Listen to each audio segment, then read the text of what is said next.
Thank you, operator, and thanks everyone for joining us today.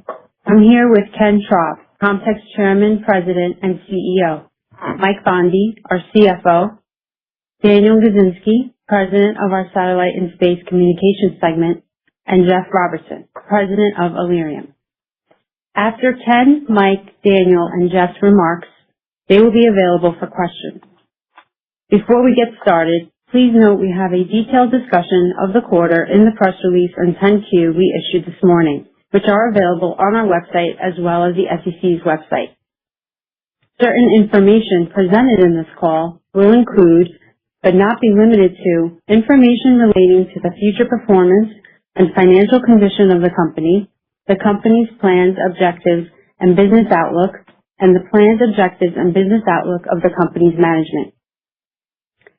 The company's assumptions regarding such performance, business outlook, and plans are forward-looking in nature and always involve significant risks and uncertainties. Actual results could differ materially from such forward-looking information. Any forward-looking statements are qualified in their entirety by cautionary statements contained in the company's SEC filings. With that, I will turn it over to Ken. Ken? Thank you, Maria, and good morning, everyone. I appreciate you joining us today. I will start the call by providing you with a strategic context on the significant announcements we are making today. Mike will follow with a review of the numbers. Daniel will then provide an overview of the improved performance for our satellite and space business that helped us make the transactions we announced today possible, and then Jeff will conclude with the additional insights on the exciting future prospects for Illyrium.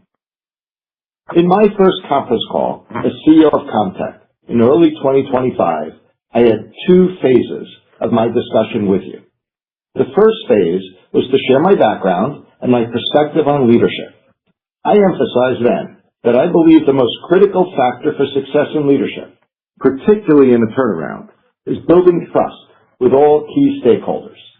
Trust is built through acting with sincerity and integrity, and most importantly, honoring promises. In the second phase of that conference call, I laid out a transformation plan that had 4 pillars, which I promised will be Comtech's guiding principles. The first pillar: we will restore and enhance operational discipline throughout this company. Second, we will start to generate positive operating cash flow. The third pillar: we will conduct a comprehensive review of strategic alternatives. And the fourth pillar: we will strengthen the company's capital structure. Comtech's recent operating and financial performance, together with the strategic and capital structure announcements we are making today, demonstrate that we are successfully delivering on each of those promises. Let me start with the first pillar, since that was the critical foundation to get to the next 3 pillars, including today's significant announcements. Comtech is today a dramatically improved company. We have a culture of operational discipline, accountability, and taking pride in successful execution. We are executing with a streamlined cost structure and delivering for our customers and other stakeholders. Comtech's emphasis on operational discipline is evident in everything we do now. This improved operational discipline has been key in achieving the second pillar. After several quarters of negative operational cash flow prior to my arrival, we are pleased to report that this quarter is our 5th consecutive quarter of positive operating cash flow. This has enabled us to maintain about $50 million of available liquidity. The return to positive cash flow has helped restore Comtech's credibility in relationships with lenders, investors, customers, suppliers, and other stakeholders, and in turn has put us in a stronger position in everything we do. On the third pillar, Comtech first announced a process of exploring strategic alternatives for its public safety business, Illyrium, in 2024, before I arrived at the company. When I arrived, I announced a commitment to a broad and thorough strategic review process. I believe it is critical for such a process to be broad, to consider all options and how the remaining company will be best positioned. A broad process also maximizes optionality. I also think it is best to pursue any such process from a position of strength. Now that we have accomplished the first two pillars, we've created that position of strength to pursue the best strategic path and negotiate with confidence and optionality. We are very pleased with the outcome of the strategic alternatives process and the transaction we consummated with Galat to sell most of Satellite and Space for $157.5 million. I will talk more in a moment about why I believe sharpening the company's strategic focus on Alarian's public safety business is the right way to optimize the company going forward. But suffice it to say that this is a defining milestone for this company. The fourth pillar, regarding the need to strengthen the company's capital structure, is also critical and further addressed today. We have been fortunate that due to the progress we made in pillars 1 and 2, we earned the trust of our creditors, and they previously agreed to accommodations that have been very helpful to the company. For instance, the amendments we previously entered into on our loan agreements that provided for covenant holidays were a key factor in removing the going concern qualification from our financial statements, which in turn has been helpful with customers, suppliers, and partners. As a result of our continued success on pillars 1 and 2 and the consummation of the transaction to sell Satellite and Space being announced today, we've been able to successfully negotiate further improvements in our credit agreements and preferred stock, which strengthen our liquidity, financial flexibility, and strength going forward. All of these pillars have reinforced each other, resulting in a stronger and healthier company. Now I would like to return to the strategic rationale of the transactions we are announcing today. The sale of Satellite and Space means more for Comtech than generating $157 million in cash and retiring expensive debt. Under Jeff Robertson's leadership, Alarian has been enhancing its mission-critical solutions for public safety agencies and mobile network operators. With an improved capital structure, focused organization, and strategic clarity, Alarian is poised to capitalize on its leadership in the public safety market and accelerate its growth. Over the next few months, as we await regulatory approval, we will be executing a transition plan to align the organization to be purpose-built to support Alarian's growth as a leader in next-generation public safety technologies and services. Alarian's growing portfolio of software, cloud-native, data-driven, and AI-enabled capabilities put it at the center of next-generation 911, call handling, location-based services, and data management. Upon closing, our transition to Alarian will mark the beginning of an exciting new chapter, one in which we will focus our investment, innovation, and execution on a singular mission, leading the evolution of public safety technologies as the market shifts from traditional voice-based systems toward data-centric communications, real-time coordination, and artificial intelligence-enhanced decision-making. We believe Alarian is uniquely positioned to lead this large and growing market for years to come. Finally, I would like to thank and compliment our entire team. We set ambitious goals during a period of significant challenge for this company. We remained disciplined in our execution, and we delivered. Throughout our organization, in Satellite and Space, Alarian, Finance, Legal, IT, and People Operations, I have seen the dedication, loyalty, and passion that is driving these significant achievements. I am personally so proud of this team and what we are accomplishing together. And with that, I'll turn the call over to Mike to walk through the financials. Mike. Thank you, Ken, and good morning, everyone.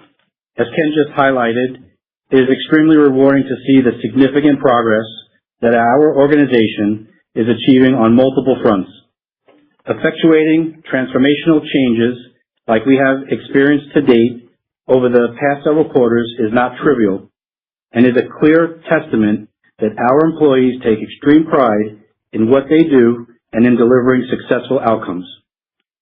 To that end, we are pleased to be delivering another quarter of positive operating cash flow, and continued gross margin strength relative to our recent past. Now let's turn to the financials.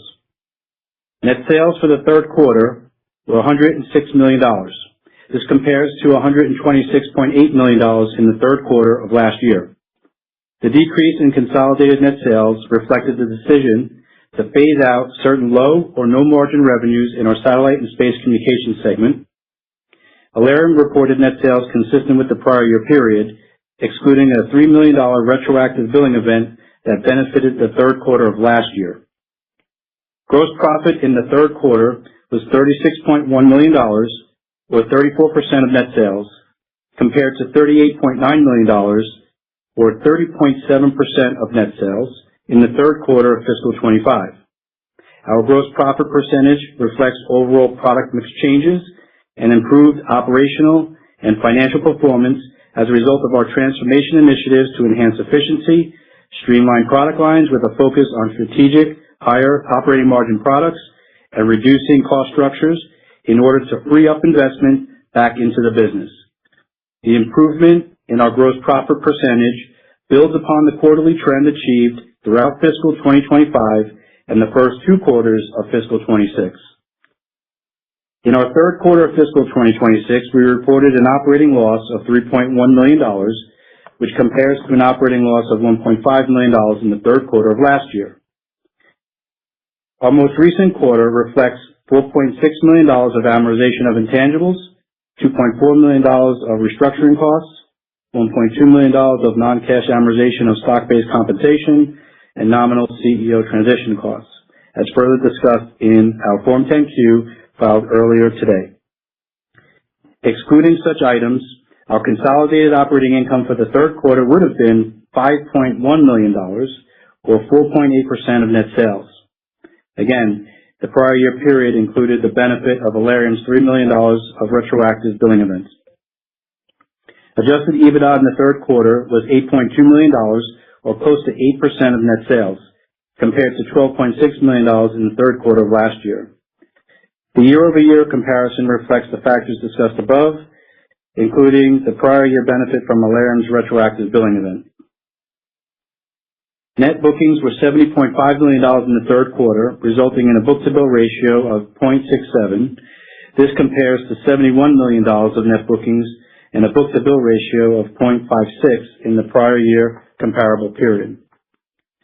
Over the past year, as part of our transformation plan, we have focused and prioritized our product development and sales efforts to eliminate certain low-margin revenues and to instead target higher-margin opportunities in which we have greater differentiation and can achieve improved cash flows. Such improvements in our financial performance and working capital discipline resulted in $6.1 million of positive operating cash flows for the third quarter of fiscal 2026, compared to $2.3 million of positive operating cash flows in the third quarter of last year. As Ken said, this marks our fifth consecutive quarter of positive operating cash inflows. Operating cash flows in the third quarter of fiscal 2026 included aggregate net payments of $4.1 million, principally for interest, and, to a much lesser extent, income taxes, as well as $2.4 million in aggregate net payments for restructuring costs, including severance, CEO transition costs, and third-party professional fees. Turning to our individual segments, as anticipated, S&S net sales decreased compared to the third quarter of fiscal 2025, primarily reflecting our decision to phase out and eliminate certain low-margin and working capital-intensive revenues, such as the VSAT satellite systems and services contract. S&S net sales in the third quarter were $50.3 million. S&S operating income was $1.6 million in the third quarter of fiscal 2026, compared to $2.7 million in the third quarter of fiscal 2025. S&S adjusted EBITDA was $4.1 million, or approximately 8% of segment net sales, compared to $5.7 million in the prior year period. S&S operating income in the third quarter of fiscal 2026 was impacted by $800,000 of restructuring costs to streamline operations, compared to $900,000 in the third quarter of fiscal 25. Now moving to Alerium. Net sales were $55.7 million in the third quarter of fiscal 2026, a decrease of $5.9 million compared to the third quarter of fiscal 2025. The prior year period included a $3 million benefit related to a negotiated retroactive billing event to recover costs incurred in previous quarters. Excluding that benefit in fiscal 2025, Alerium net sales were actually consistent with the prior year period. Alerium operating income was $4.4 million and adjusted EBITDA was $10.4 million, or approximately 19% of segment net sales in the third quarter of fiscal 2026. The year-over-year decreases in operating income and adjusted EBITDA primarily reflect the one-time $3 million retroactive billing event I discussed earlier that did not repeat this year, as well as our increase in research and development and go-to-market investments that Jeff will talk to in a moment. Alerium's book-to-bill ratio in the third quarter was 0.32 compared to 0.91 in the prior year period. The ratio for the most recent quarter reflects the timing of large multi-year contract awards and is not unusual given Alerium's strong book-to-bill ratios of 1.06 and 2.51 in the earlier quarters of this fiscal year. Turning to the balance sheet, we announced earlier today that the company has entered into amendments with the existing senior creditors and subordinated debt holders and agreed to replace the existing series of convertible preferred stock with a new series of convertible preferred stock. These agreements, together with the sale of most of S&S's business, deliver immediate improvements that enhance the company's financial flexibility and represent the successful conclusion of the strategic alternatives process first publicly announced in 2024. The company anticipates that net cash proceeds from the sale of most of S&S's business will be approximately $143 million to $145 million, which will be used to reduce debt and recapitalize the business. In accordance with its existing credit facilities, the company will use 65% of the net proceeds from the sale of most of S&S to prepay the majority of its senior secured credit facility, with the remaining 35% of the proceeds used to prepay subordinated debt outstanding, starting with repaying the subordinated priority term loan. This is expected to provide a stronger and healthier financial position for the company for the long term. As previously disclosed, we amended our credit facility and subordinated credit facility in October 2024, March of 2025, and July of 2025 to, among other things, suspend testing of the net leverage ratio, fixed charge coverage ratio, and minimum EBITDA covenants until the fourth quarter period ending on January 31st, 2027. Such amendments, combined with our significantly improved operational and financial performance, led to our enhanced financial flexibility and the removal of our going concern disclosures in our fiscal 2025 Form 10-K filed back in November of 2025. On June 14th, 2026, Comtech amended its credit facility and subordinated credit facility to, among other things, further suspend testing of the net leverage ratio, fixed charge coverage ratio, and minimum EBITDA covenants until the fourth quarter period ending on July 31st, 2027. At April 30th, 2026 and June 12th, 2026, total outstanding borrowings under our credit facility were $119.7 million and reduced to $116 million, respectively. $3.6 million was drawn on the revolver at quarter end and was repaid in May 2026 in full. Total outstanding borrowings under our subordinated credit facility were $104.1 million and $104.8 million, respectively, including interest paid in kind or accrued on the $35 million subordinated priority term loan. These amendments do not include the $32.5 million of make-whole amount associated with the $65 million portion of the subordinated credit facility. The liquidation preference of our outstanding convertible preferred stock was $218.2 million and $220.5 million, respectively, excluding potential increases in the liquidation preference or other obligations that could be triggered by a change in control of the company. Our available sources of liquidity totaled $49.4 million at April 30th, 2026, consisting of about $26 million of qualified cash and cash equivalents and about $24 million of remaining available revolver loan capacity. As of June 12, 2026, our liquidity approximated $50 million, and the remaining available portion of the revolver loan was $27.3 million. Now, with that, let me turn the call over to Daniel Gazinski, President of our S&S segment. Daniel? Thank you, Mike. We're proud of our entire team who contributed to the significant turnaround and repositioning of our S&S business. We've come a long way as an organization, and today's announcement marks a significant milestone in our journey. Gilat is a natural home for the S&S business, and we are confident that Gilat's commitment to innovation, customer support, and continued investment in the business will provide the right foundation for the next phase of growth for this business and our customers. It remains a top priority to continue supporting our customers, delivering against existing commitments, and continuing to support new customer requirements.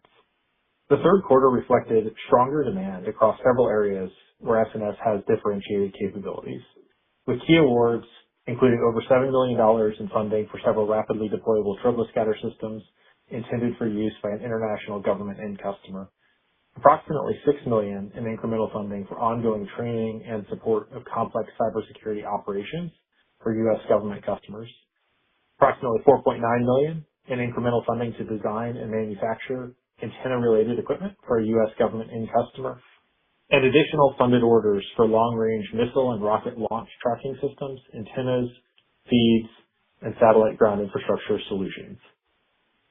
S&S's book-to-bill ratio for the third quarter of fiscal 26 was 1.04 times, as compared to 0.8 times in the prior year period, after accounting for a $36.4 million debooking in the prior fiscal year associated with the U.S. Army Global FSR contract. This was the first quarter since Q1 of fiscal 2024 in which S&S achieved a book-to-bill ratio greater than 1.0 times. Additionally, subsequent to the end of the quarter, the company received orders totaling over $10 million to develop and deliver initial prototypes for extremely high-frequency, low-Earth orbit satellite communications equipment. As we move through the period between signing and closing, our priority in S&S is straightforward. Continue supporting our customers, delivering against existing commitments, and maintaining the operational discipline that improved this business in the first place. We believe the momentum in customer orders underscores both the progress the S&S team has made and the strength of S&S's customer relationships. Jeff will now provide more detail on Allerium, which is well positioned to define the next generation of emergency communications. Jeff? Thank you, Daniel. Allerium is Comtech's future and the core of our public safety technology company we are building. Public safety response is moving beyond voice toward data and more complex coordination and real-time decision-making as agencies and network operators face rising call volumes, increasing workforce constraints, and growing expectations for real-time situational awareness. This evolution is creating new opportunities for AI-assisted intelligent workflows and technologies designed to manage critical information during active incidents. Allerium is the first to bring together the complete emergency response ecosystem, from device location to the systems, networks, and data that help drive action and connect people to emergency assistance. During the quarter, we increased R&D and go-to-market investment to extend that product leadership and support future growth. Following the sale of most of S&S, Allerium will be able to invest more decisively in advancing next-generation 911, call handling, location-based routing and messaging for mission-critical public safety, and emergency communications. We are converting that R&D and go-to-market investment into concrete market progress. Our win with the Commonwealth of Kentucky demonstrates a first-in-market milestone for Allerium and validates the strength of our next-gen 911 platform at statewide scale. In Canada, we delivered more than a dozen next-gen 911 upgrades during fiscal 2026, reflecting growing momentum with public safety agencies as they modernize emergency communications infrastructure. The developments over the past year, including in the third quarter and our announcement this morning, lead us to believe that Allerium can help public safety move from connectivity to coordination and set the standards for the next generation of emergency communications. Key Illyrium contract awards during the third quarter included approximately $6 million of additional funding related to a renewal of NextGen 911 services for a customer in the Midwestern region of the United States. $2 million in funding from a domestic Tier 1 mobile network operator to support the development and migration of various web-based mobile network services, and over $1.6 million in funded orders from another domestic Tier 1 mobile network operator in support of various mobile network services. We also continue to build momentum across public safety and emergency communications. In April 2026, Illyrium announced that its statewide Next Generation 911 program for the Commonwealth of Kentucky had migrated 12 PSAPs in its first 4 months of operation, including delivering the first NG 911 text and voice calls in the Commonwealth. In May 2026, Illyrium announced the opening of a new purpose-built facility in Gatineau, Quebec, Canada, which builds on more than a dozen NextGen 911 upgrades that we have delivered across Canada this fiscal year, and reflects our expanding role in modernizing emergency communications infrastructure. With strategic wins in the United States, Canada, and Australia, we believe Illyrium's position as a trusted leader in 911, Next Generation 911, and public safety applications positions us increasingly well to deliver sophisticated solutions for other types of emergencies over time. Looking ahead, new emergency requesting devices, including wearables, connected vehicles, smart speakers, and AI-enabled cameras, and new delivery methods such as satellite networks, along with expansion in the emergency workflow technologies, are expected to expand our addressable market and drive growth over time. Going forward, we will have a simpler operating model, a strengthened balance sheet, and a single strategic focus that will allow us to accelerate recurring software and services revenue, expand margins through operating leverage, and invest more decisively in the innovation of our public safety customers and what they depend on. Today, a significant and growing portion of Illyrium revenue is recurring, giving us a stable, high visibility foundation on which to build. Ken, back to you. Thank you, Jeff. To sum up briefly, Comtech has successfully executed on each of the 4 pillars of our transformation plan and is now a stronger company. The sale of most of Satellite and Space, together with the credit agreement amendments and preferred stock agreements, brings the strategic alternatives process to a successful conclusion, and we are moving forward with greater strategic clarity. Over the next few months, we will execute a transition plan to align the organization to support Illyrium's strong future, supported by long-term customer relationships, leading positions in Next Generation 911, call handling, location-based services, messaging, and other AI-enhanced, mission-critical public safety capabilities to address the significant market demand for more connected, data-driven emergency response. As a reminder, Mike, Jeff, and Daniel will be joining me for Q&A. With that, operator, please open the call to any questions.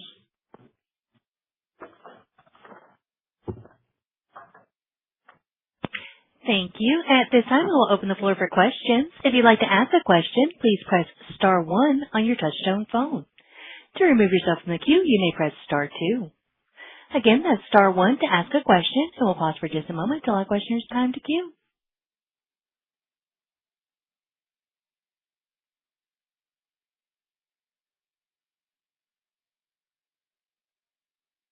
And we'll take our first question from Keith Housum with Northcoast Research.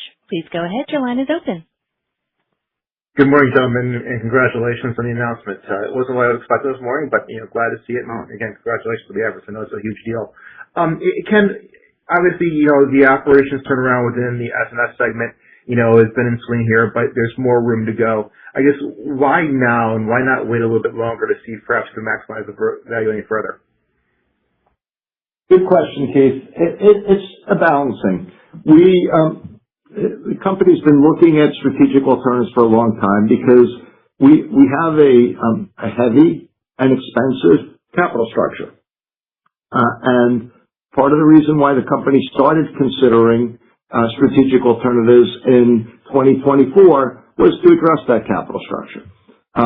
I believed that we needed to approach this process patiently and with a broad examination of all opportunities available to the company, and wait until we are in a position of strength to negotiate the right deal for the future of the company.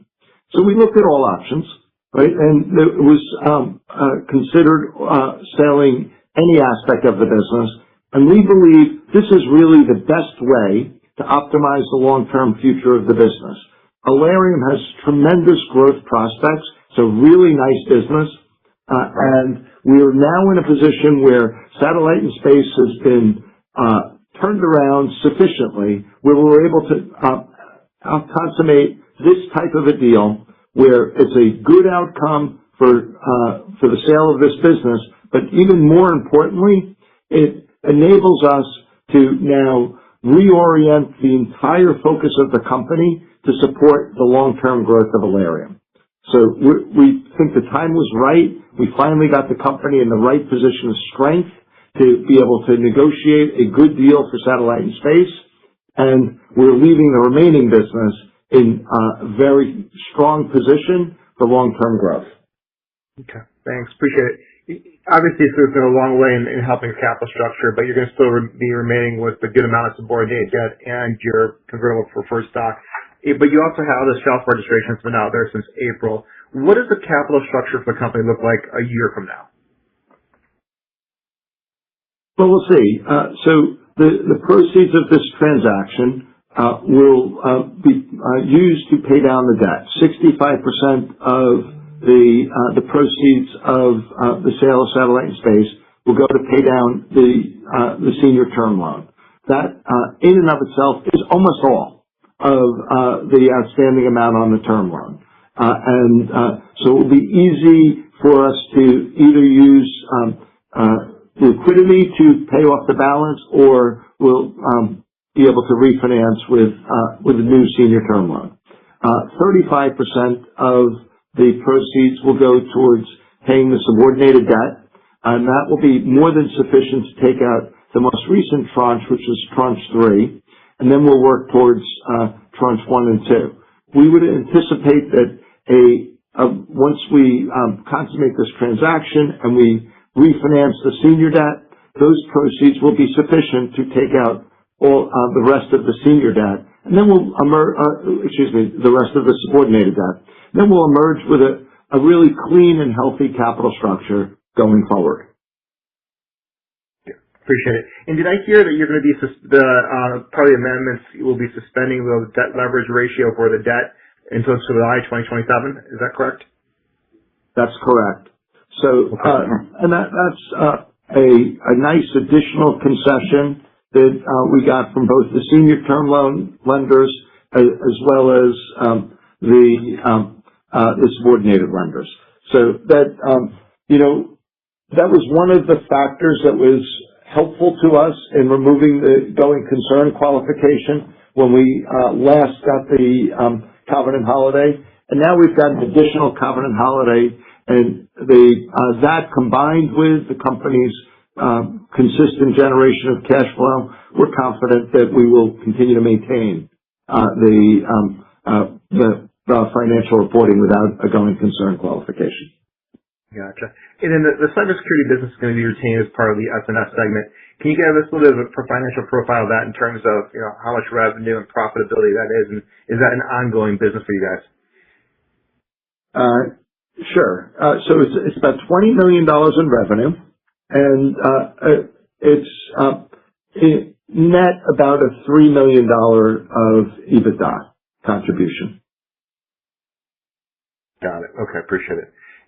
And then, Jeff, as we look at the Alerium business going forward, excluding the comparable from prior year, flat business, how are you thinking about the growth profile for Alerium, both on the on the revenue side, but also in terms of profitability? Keith, thank you for your question.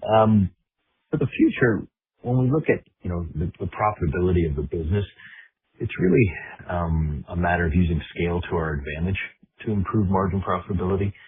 For instance, the more states we provide Next-Gen 911 to, the more we can leverage our infrastructure to improve those margins. And we're working very hard, along with Tom Guthrie, our Chief Operating Officer here, to leverage that scale that we have every time we win a new region. The other area we see in emergency response is expanding on the workflow of what it takes to get a first responder to the scene and give them situational awareness. And we think there's other things that we can do in that emergency response process that expand our TAM and we can grow the business with. Part of why we announced some of the investment in R&D this quarter, and a little bit of an increase in it to deliver on that message. Got it. So do I think about the top line growth profile being 3 to 5% a year? Is that kind of fair? It is fair. I think. But we're not going to give. We're not giving guidance right now, Keith. Okay. Appreciate it. Point clarification, if I look at your adjusted EBITDA for a pro forma basis, it's $34 million there. That's not, but if we want to think about going forward, we can probably think about the changes you're going to be making in the business or restructuring for additional 11 to 13 will be on top of that, correct? If I think about the business going forward? So that $34 million is a pro forma. It's based on the historical EBITDA with adjustments for the historical EBITDA for Alarium, the cyber business, and corporate, minus the about $12 million of anticipated savings resulting from the transition. Okay. Appreciate it. I'll turn it back over, guys. Appreciate it. Thank you. And once more for your questions, that is star one. We'll move next to Mike Crawford with B. Riley Securities. Your line is open. Thank you. The first question is, are all of the stakeholders in agreement that this transaction with Gilat will not be argued as any change of control that would trigger increase in the preferred before obligation? Good question, Mike. And yes, all stakeholders are in agreement that it is not a change of control transaction and does not trigger any of the liquidation preferences in the preferred. Excellent. That's a great outcome in and of itself. And then Ken, to go back on your last statement, just to clarify that $34 million, that's before you expect to take $12 million of corporate costs out of the business, or is that including that? It is.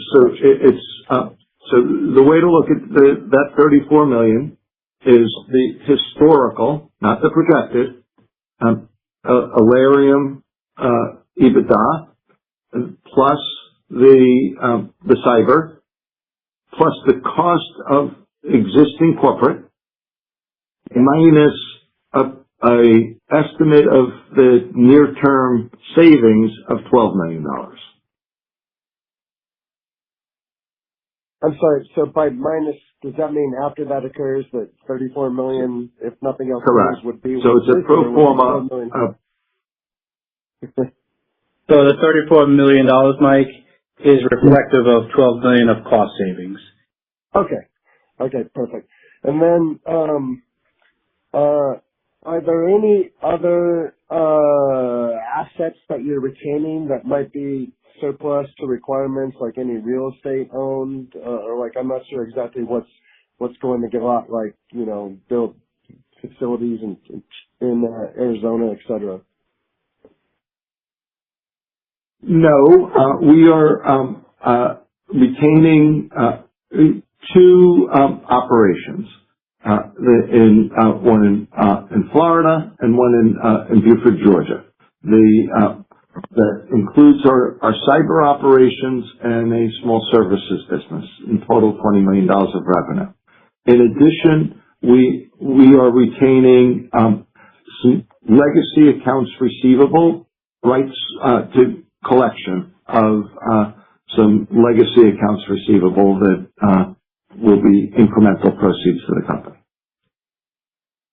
Okay, It's excellent. And then, turning to William, I guess I have two questions. So, it's great that a quote significant portion of that revenue is recurring. What percent of that business would you characterize as recurring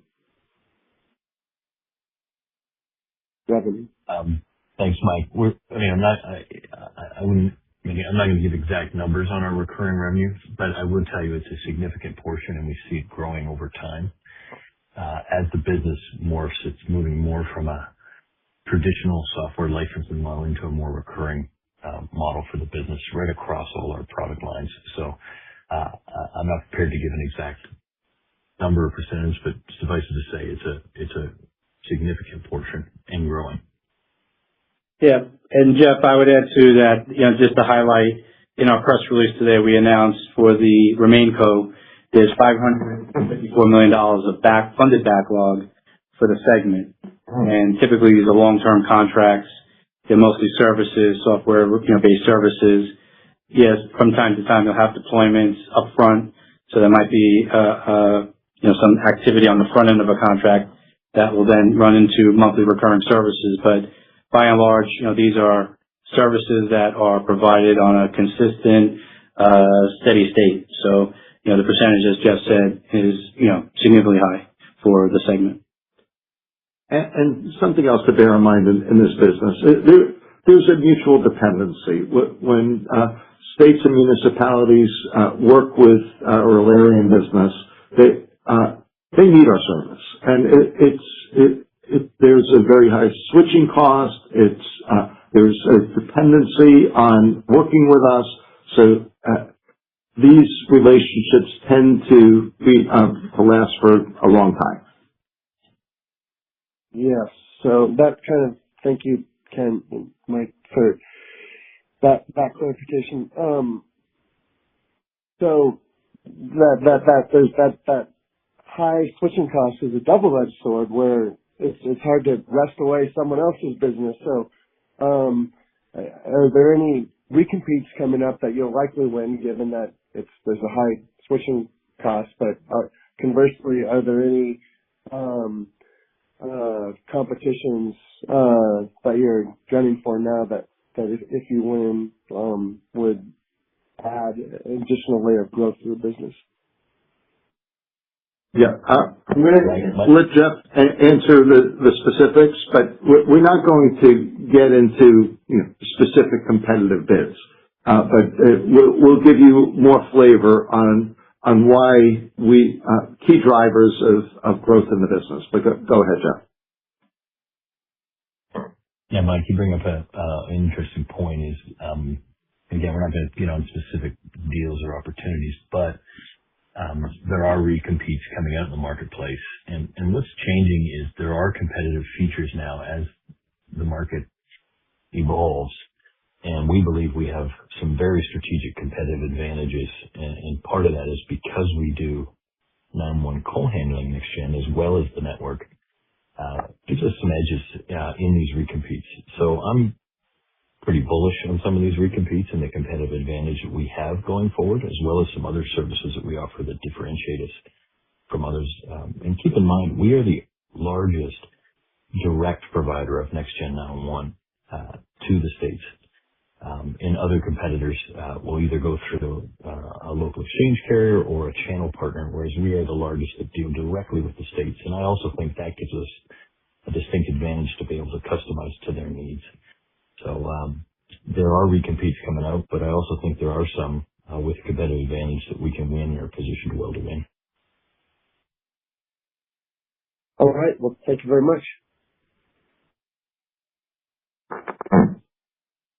And it does appear that there are no further questions at this time.